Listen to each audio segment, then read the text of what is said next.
بسم اللہ الرحمن الرحیم۔ پاکستانیوں، میں ہوں محمد ریان رضا۔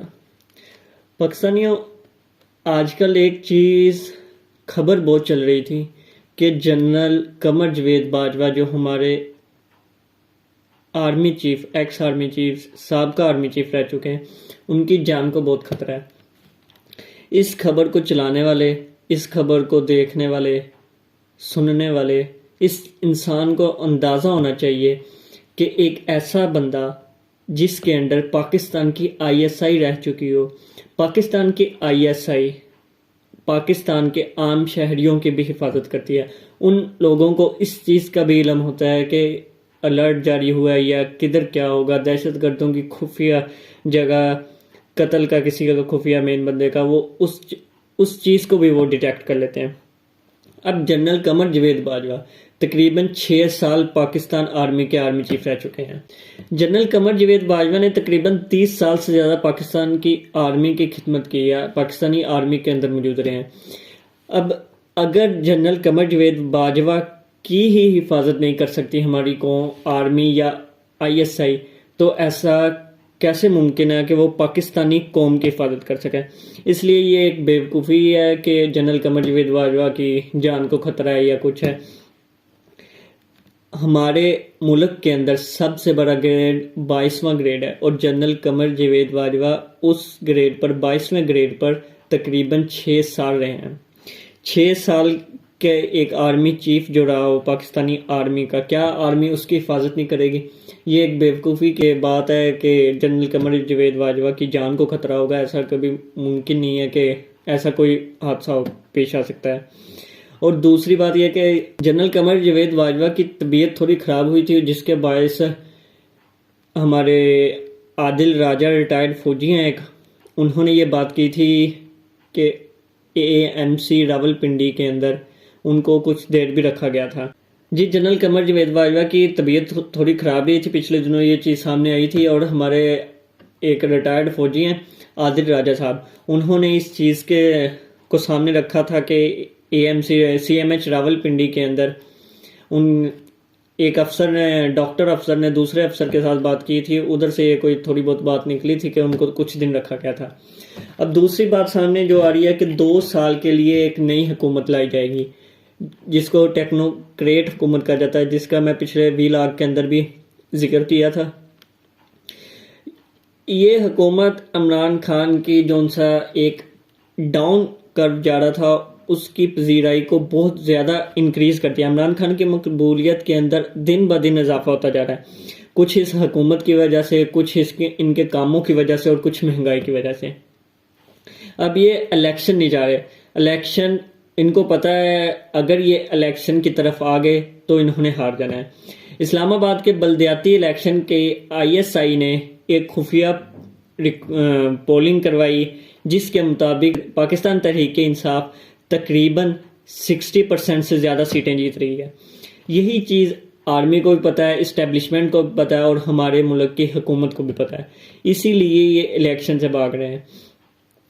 یہ الیکشنز کو ڈیلے کرنے کے لیے کچھ چیزیں کرنا چاہ رہے ہیں، جن کے اندر 2-3 چیزیں یہ مین ہے کہ یا تو ٹیکنوکریٹ حکومت لا کر بٹھا دی جائے گی، مطلب معاشی ماہرین کی حکومت بٹھا دی جائے گی کہ ہمارا ملک معاشی طور پر ڈیفالٹ ہو رہا ہے، اس کو بچایا جا سکے، یا یہ حکومت اس حال تک چلی جائے گی کہ ایمرجنسی لگا دی جائے کہ اب انتخابات نہیں ہو سکتے، پاکستان کے ذرائع، پاکستان کے ریسورسز، پاکستان کے پاس جو پیسہ ہے وہ اس قابل نہیں ہے کہ انتخابات کروائے جائے، کیونکہ انتخابات پہ تقریباً کافی پیسہ، اربوں خربوں میں پیسہ لگتا ہے۔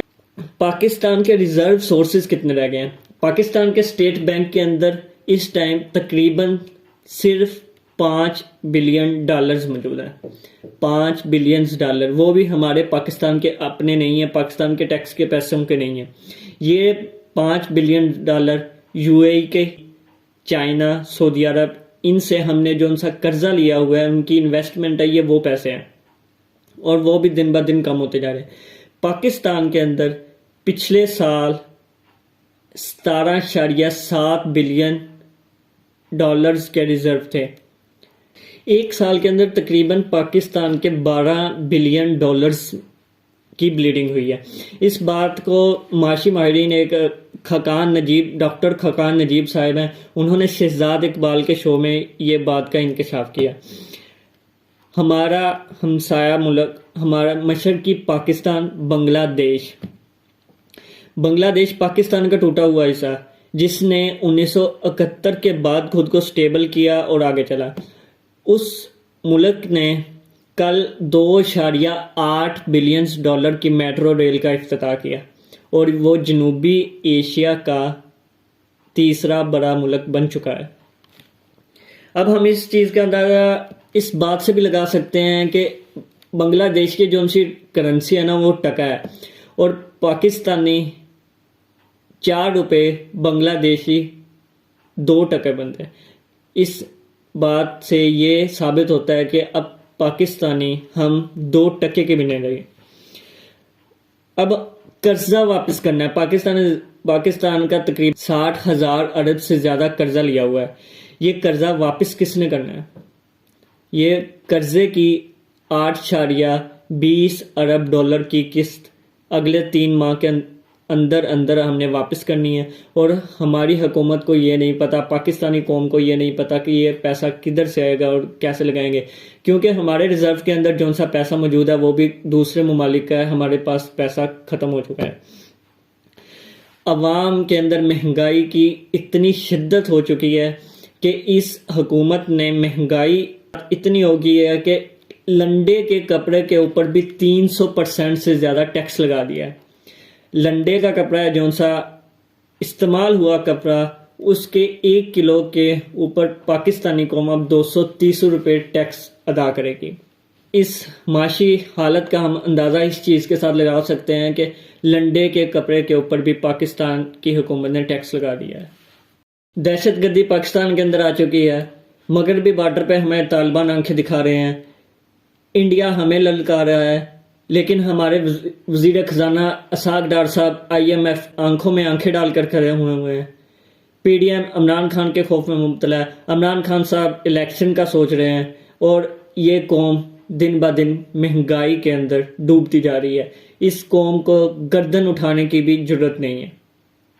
یہ قوم مہنگائی کے دلدل کے اندر پھنستی جا رہی ہے، کیونکہ یہ بڑے لوگ تو ادھر سے ملک سے چلے جائیں گے، پھنسنا اس غریب قوم نہیں ہے۔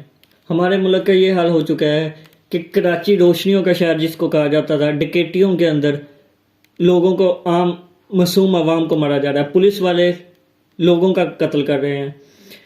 آخر میں ایک ہی بات کہنا چاہوں گا، پتھر کے صنم ہوں گے مرمر کے صنم، بت قدوں میں تو عبادت نہیں ہوگی ہم سے، بھی بولیں صداقت کے پیغمبر بھی بنے، ہم کو بخشو یہ سیاست نہیں ہوگی ہم سے۔ اسی کے ساتھ اپنے میزبان کو اجازت دیجیے، شکریہ۔